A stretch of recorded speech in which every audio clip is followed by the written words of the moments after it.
हाय दोस्तों। तो कैसे हैं आप लोग। आपका स्वागत है मेरे यूट्यूब चैनल हॉरर टाइम्स में। दोस्तों, आज मैं आपको एक काल्पनीय स्टोरी सुनाने वाला हूँ जो कि बंजारन चुड़ैल के नाम से जानी जाती है और इसके ऑथर श्री राकेश जी हैं। दोस्तों, ये कहानी मैं कुछ story he point of view से आपके सामने पेश करूँगा। इसे गौर से सुनिएगा। इससे अच्छा बस अड्डे पर रुक जाता। कम से कम इंसान नज़र नहीं आते, तब भी बिजली के खंभों से रोशनी तो होती। दूसरा, मैंने रिक्शे वाले को गांव के पास वाले हाईवे रोड से किराया देकर वापस भेजकर गलती ही कर दी। आज की रात मामा मामी के घर ही उसे रोक लेता तो कम से कम पक्के रोड से गांव से निकल ही जाता। इस कच्चे अंधेरे सुनसान डरावने रास्ते पर अकेले तो पैदल नहीं चलना पड़ता। ये सब सोचते सोचते शमी अपने ननिहाल को जा रहा था। ऐसी अंधेरी रात में जिसमें अच्छे खासे मजबूत दिल के पुरुष को भी भूत प्रेत चुड़ैल का डर कांपने पर विवश कर दे। ऐसे सन्नाटे रास्ते पर सर्दी के मौसम की अमावस्या की अंधेरी रात में अपने मामा मामी के गांव जा रहा था, क्योंकि 5 दिन बाद उसकी ममेरी बहन की शादी होने वाली थी और उसकी माँ की मृत्यु के बाद शमी 6 साल के बाद अपने ननिहाल को जा रहा था। इसलिए उसकी ये सोच गलत साबित हुई कि 6 वर्षों में हाईवे रोड से 4 कोस दूर गांव तक पक्का रोड तो बन ही गया होगा। रोड के दोनों तरफ बिजली के खंभे लग ही गए होंगे और मिनटों में मिनी बस, छोटे टेम्पो रिक्शा वाले आदि गांव में पहुंचा ही देते होंगे। जब वह कोलकाता की बस से रात के 8 बजे बस अड्डे पर उतरा तो वो यही सोच रहा था कि 9 बजे तक गांव के पक्के रोड पर उतर जाऊंगा और अगर कोई वाहन भी नहीं मिला तो भी कोई न कोई गांव वाला तो मिल ही जाएगा, क्योंकि शहर में तो लोग 9-10 बजे से ज़्यादा वक्त तक घर से बाहर घूमते रहते हैं। गांव के देहाती इलाके में 11 बजे तक नहीं तो 9 बजे तक तो लोग अपने घरों से बाहर मिल जाते होंगे। लेकिन जब शमी को मामा जी का गांव और हाईवे रोड एक बराबर दूरी से दिखाई देते हैं तो उसे अपनी माँ की ये बात याद आती है। जब उसकी माँ 10 वर्ष की थी तो उनके गांव के पास बंजारों ने कुछ महीनों के लिए डेरा डाला हुआ था। उस बंजारों के कबीले में एक जुआरी शराबी बंजारे ने रुपए और बहुत महंगी अंग्रेजी शराब की बोतलों के लालच में अपनी नई नवेली दुल्हन को गांव के अमीर जमींदार को बेच दिया था।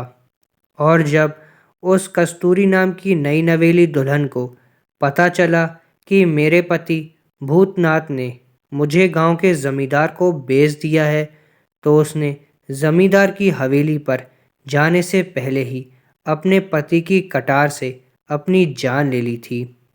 अमीर जमींदार ने अपनी धन दौलत के बल पर स्वयं को और कस्तूरी बंजारन के पति भूतनाथ को कानून की गिरफ्त से बचा लिया था।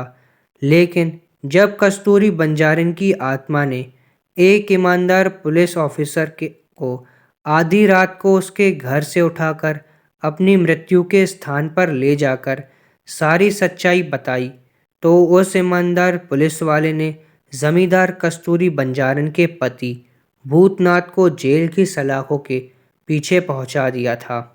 जब जमींदार अपने धन के बलबूते पर वकीलों के कानूनी दाव पेचों के द्वारा अपने साथी भूतनाथ को भी 1 बरस के अंदर कस्तूरी के केस से बरी करवाकर जेल से बाहर ले आया था, तो कस्तूरी बंजारन को क्रोधित आत्मा ने कुछ लोगों के सामने जमींदार और अपने बेवफा पति भूतनाथ को जिंदा जलाकर राख में तब्दील कर दिया था।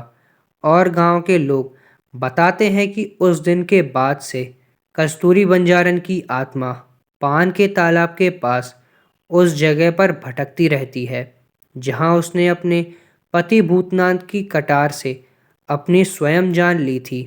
और कस्तूरी बंजारन हमारे गांव और आसपास के गांव में किसी को भी अन्याय करते देखती है तो उसे अन्याय को मौत की सज़ा जरूर देती है।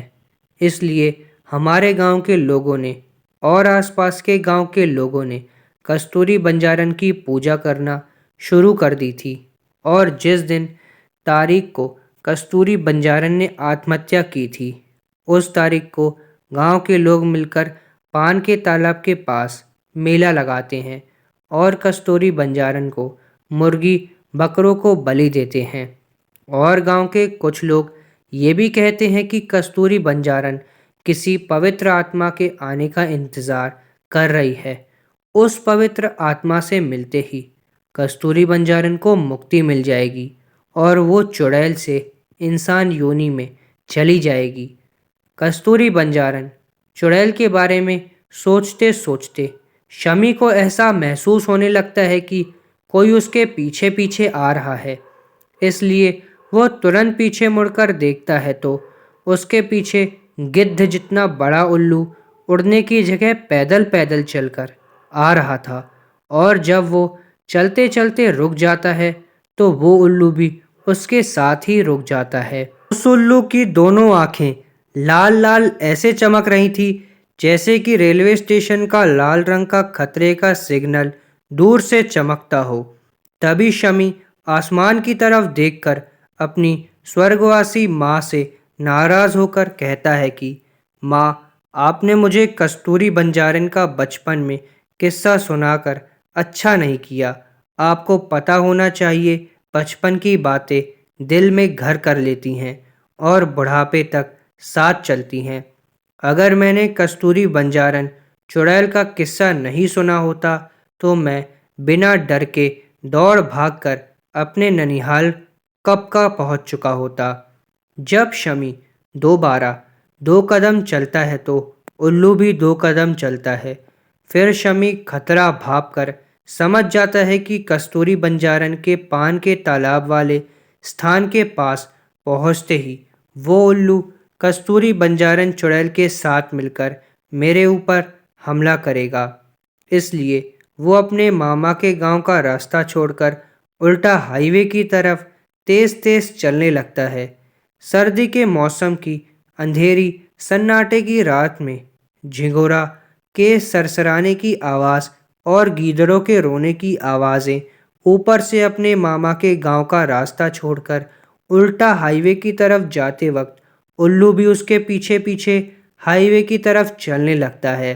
और शमी जब धीरे चलता है तो उल्लू भी धीरे चलता है। और जब शमी दौड़ता है तो उल्लू भी दौड़ना शुरू कर देता है। शमी के पीछे उल्लू ऐसे लग गया था जैसे वो सीरियल किलर हो और उसकी जान लिए बिना वो उसका पीछा ना छोड़ेगा। डरावने भूतिया माहौल में शमी आगे पीछे दाएं बाएं देखे बिना हाईवे की तरफ आंखें मीचे भागता है और इस वजह से हाईवे का रास्ता भटक जाता है और कीकरों के पेड़ पौधे कांटेदार झाड़ियों में फंसता फंसाता फसल काटे खेत में पहुंच जाता है। उस खेत में फसल काटने के बाद फसल के ढूढ़ ही ढूढ़ थे, इसलिए शमी ढूढ़ों से टकराने के बाद खेत में गिर जाता है और उसके हाथ की हथेली में कांटे जैसा नुकीली लकड़ी घुस जाती है, जिस वजह से उसके हाथ की हथेली से टप टप करके खून टपकने लगता है।